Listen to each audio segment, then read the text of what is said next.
Hey guys, Red Hood here. And what I have with me today is we're playing DCUO. Now for my last video it was kind of disappointing and I haven't really tested this much until a good friend of mine, used to be by one of my league mates. His name is Eternal Harvester, and he pointed out to me that that there's a special certain power that actually interests me.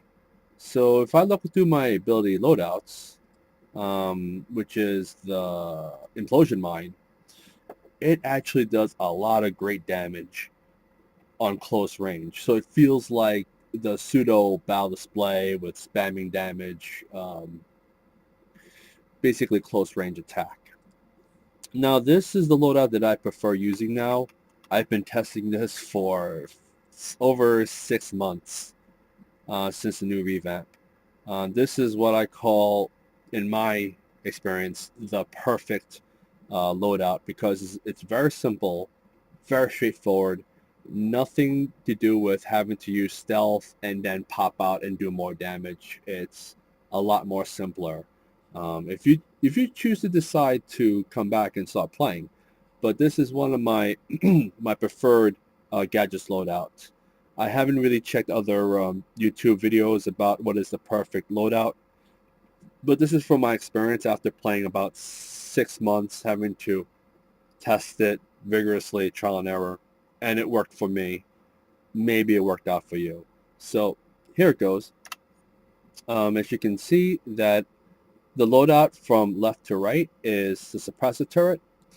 Every time that the Suppressor Turret comes alive or it's active, it says your passive power regeneration is reduced. So this is like a must that you have if you have problems with power being able to replenish when you're using power, depending on your skill points.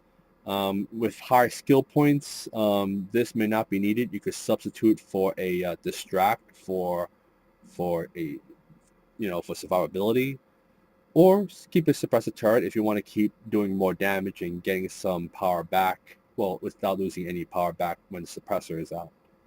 So that's good. Implosion Mine is your next thing you want to put in. As you can tell, that anytime you pop a Implosion Mine, you would see that deploy mine that triggers an enemy, contact emitting a gravitational pulse. Basically, you can read all that, but the most important thing about Implosion Mine is that it gives you frostbite to enemies, electrified, burning, and frostbitten. And then there comes the Gauss Grenade. And Gauss Grenade is it can be used for both trolling, troll roll, or DPS mode, but the Gauss Grenade allows you to get these extra bonuses to enemies that are electrified, dazed, and frostbitten. So the Implosion Mine comes in, then the Gauss Grenade comes next, and it does additional damage from that.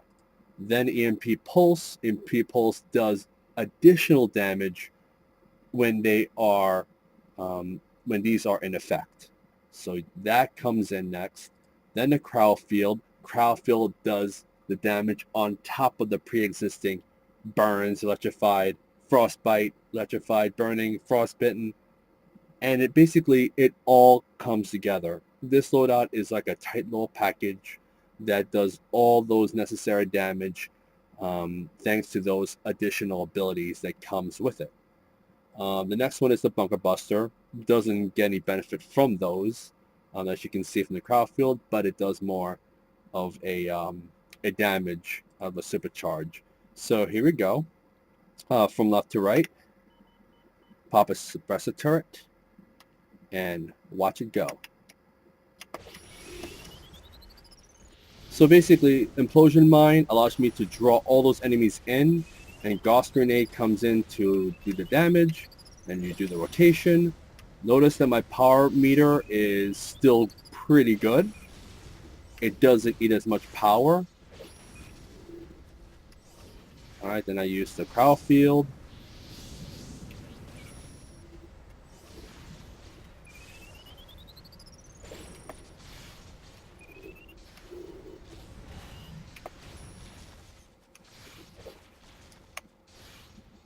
And there you go. This is my advanced tech. It's a lot different than, hitting targets rather than I'm out of combat.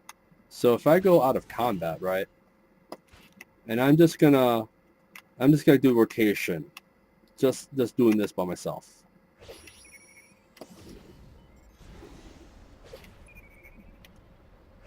My power comes back, and it should eat up less power, kind of like that. But as you can see from the combat, I think I did a good amount. I did 4,117 max damage on 29 targets. This is my preferred loadout. This Implosion Mine is a really good game changer. This thing is like, if you use a battle display and you pop all these powers 3 at once, and then you use the EMP pulse, this is like your pseudo EMP pulse. See, it draws them together, and then you use EMP pulse. The Implosion Mine, EMP pulse go hand to hand, like that. It goes hand to hand. Secondly, what I'll be showing you is my other loadout, which is a long range.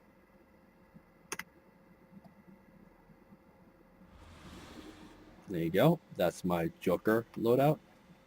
Let me do the thumbs up for you guys. All right. And I'm using PC, by the way. So for the Joker, it's a little bit different. It uses the same standard Suppressor Turret, but I changed the loadout from my armory to Gauss Grenade, Napalm. The Gauss Grenade does all the damage first, which is Electrified, Dazed, Frostbitten. Napalm does towards burn, so the only thing that Napalm is really good for is with the Gauss Grenade that it doesn't really do burn. So basically this thing doesn't really get any benefit from this. But the Napalm is just a better long range, in my opinion, and it does damage over time because it sticks on and does damage. It's either that or the cryo field. You can always substitute that. You can also use the vortex, but the vortex isn't that not that far away. You can always substitute that for a cryo foam, and the cryo foam is, yeah, it benefits with the Gauss Grenade. Maybe I'll try cryo foam. But cryo foam, again, is like the same range as the vortex. So cryo foam and vortex cannon is like the same range. You can substitute the number 3. It's all right. It's whatever you choose to. Paralyzing dart, it has all the benefits. Bonus damage from Dazed, Electrified, Frostbitten, and Burning. And this one burns. Paralyzing dart takes all the benefits from both the Gauss Grenade and the Napalm Grenade. So you have 1, 2, 3, and then the Photon Blast. And the same thing as like my first loadout is the Bunker Buster as my supercharge. It does a really good amount of damage. Or if you want to choose, you can choose asphyxiation gas. That's also preferred, but I like to use Bunker Buster. It's been one of my favorites.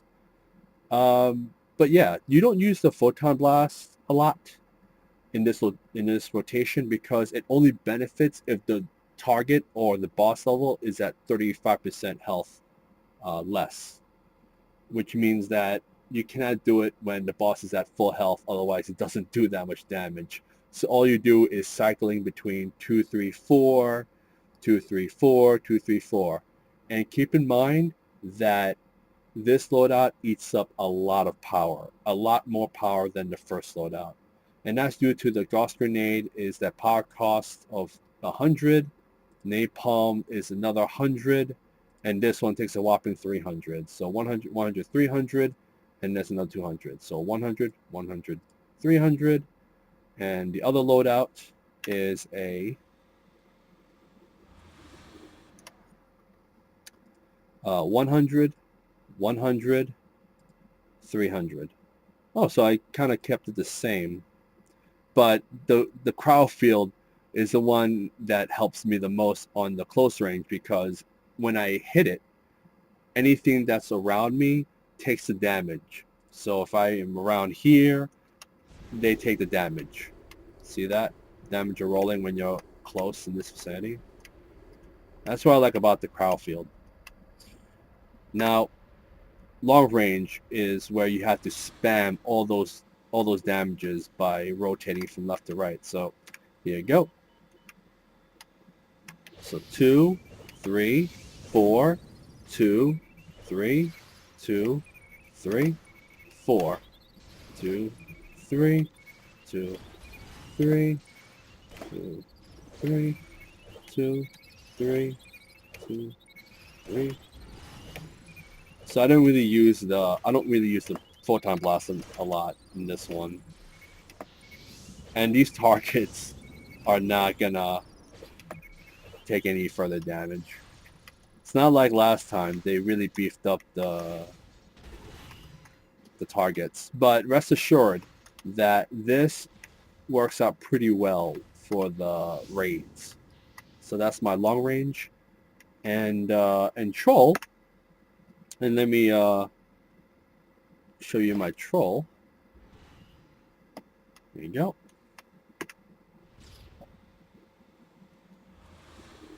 And this is my other Red Hood troll. This is what I call my troll form. And troll forms, now for DPS's primary role is to do a lot of damage. Troll roles are there to provide power for your team as a support, and also providing the overall success of the raid. So basically, controller means controlling. You're controlling the whole raid. You are doing the debuffs. That's your responsibility, is to do the debuffs, defense, debuff health, debuff damage, attacking, whatever it is.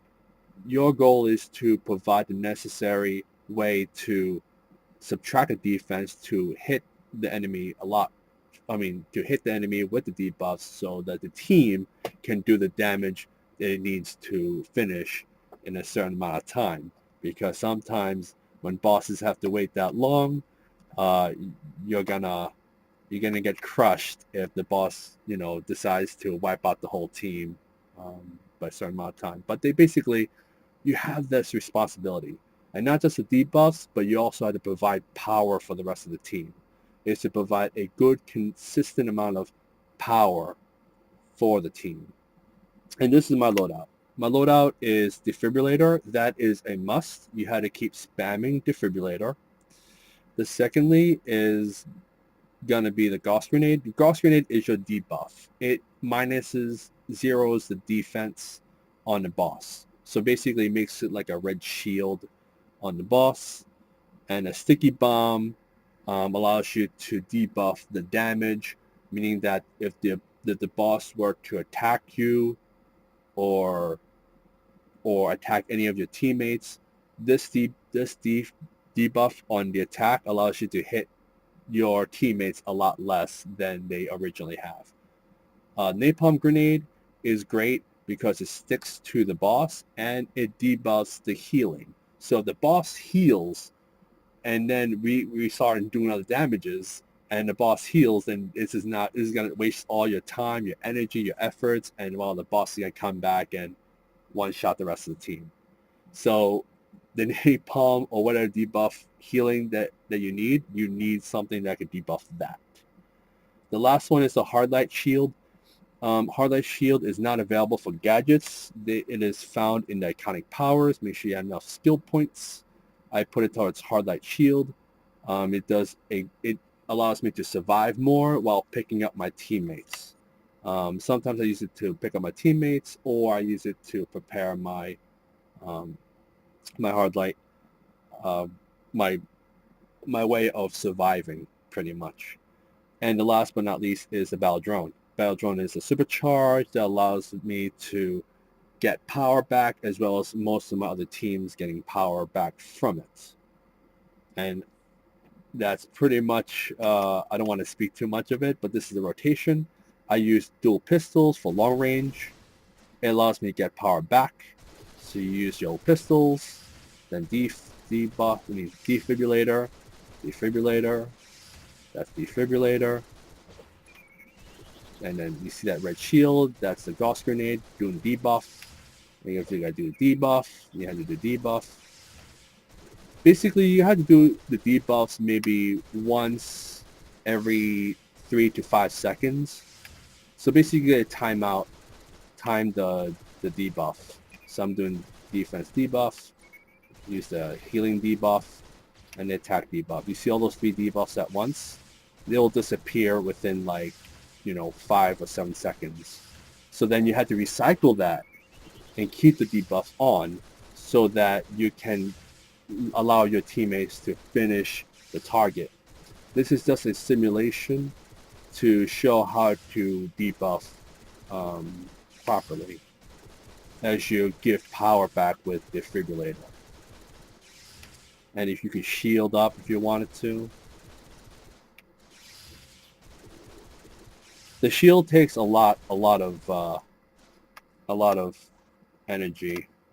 Yeah, it takes about 300 power costs. So please be mindful that it will eat up 300 of your power costs, and try not to use it as much. You could always substitute that for a distract because it costs 100. But I like the hard light shield because you can survive a lot better than just the distract. Distract, I don't think I'm able to pick up as many people as I do with hard light. Hard light is, for me personally, even though it eats up power, it allows me to help me pick up my teammates whenever needed to, or not pick up teammates but also activate something during the boss raid, like Ultimate Soldier or any of those hard raids. But anyways, oh yeah, what I have here, you can see my loadout. I use the Chanter's Sunken Ruin. It is a you can find that in a summer event. You could purchase that directly at a vendor during the summer. They have these specials, special characters, special trinkets. I choose that one because it is the only one that can actually help me get more Vite, along with the trinket that does the stat boost from the vitalization. So your goal as a troller is to provide power, and I choose on the stat points, I choose hybrid. Hybrid does the vitalization, and I go down the line: critical power chance, critical power magnitude, and vitalization. You want to make sure you max those out. If you don't have enough skill points, I recommend 20 or 10, 10, and the rest goes to vitalization. And then if whatever skill points you have left, you want to put towards dominance. And yeah, that's for that. And let's proceed. I would use the trinket to boost up my 1082 vitalization, along with my supply drop. In this case, this one is a magical supply crystal, which is found in a time capsule, one of those time capsules that has one of those archers, the green arrow stuff. But that's where you get it from. And this one is also the Enforcer's Compartment trinket, which is found in the vendor where you go to the central city. So this is also allows you to get more power boosts from the stats. So this one gets you power, that one gets you power, and that one gets you power. You cannot have multiple characters or multiple trinkets of the same type. You can have Mercurial Swift Suit device on one thing, another Mercurial, another boost on the other. It doesn't stack up that way. So you have to split it up by having a pet, which is the Sunken trinket, the Sunken Ruin Trinket, the boost that goes to the stat, and the boost to the stat, but it's different because it overrides that with the whole layout. So if I go like this, it changes me to that, and it gives me power. And you can also have a little bonus, shield. That's one of those bonuses. You cannot do it twice because if you do, you get hit with effects. So basically, I use that to give power. There.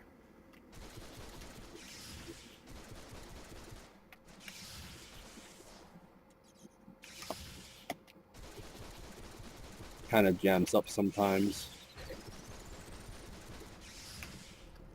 And that's how you give power for the rest of your team.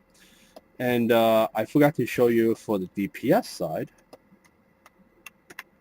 I don't want to make it into a long video. So I'm going to try to get this done as quickly as possible. Now, for DPS, I forgot to show you, for the stat points, I put towards superpowered because every time that you use your superpower, you do the damage for gadgets. So you want to have superpowered as your trait. Critical attack chance, you want to max that out, or 10, 10, 10, 20, and the rest goes to mind power. The more mind power, the better damage you can do with the damages. Yeah, so basically I don't have enough. I'm missing 2 more skill points, but I really want to max out the mind power, so I don't mind losing out the 2 to max this out. So by the time I finish the 2, it's going to go towards this one to max that out. It used to be 198, but somehow DCO decides to change it to 205, so that kind of threw me off the equation. So I choose that, and that to do the damage. And let me see, you always make sure you have your acrobatics up. This is optional.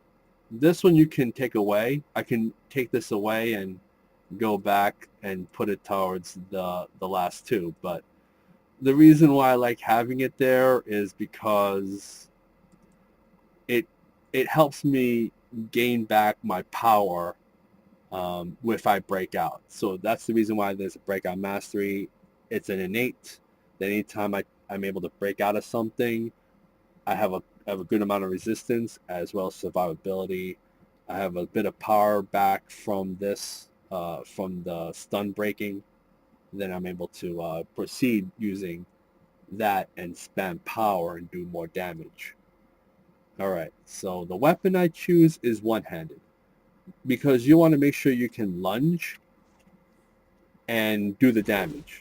Remember, this close range requires you to use something that can lunge. So it could be martial arts, it can be dual wield, but I choose one-handed because you can clip. So it's 1, 2, 3, 4, hold like that, recycle, 1, 1, 2, 3, 4, hold, like that, put it in, 3, 4, like that, 1, 2, 3, 4, and there you go. Anyways, I hope this helps. This is Red Hood signing off. Peace.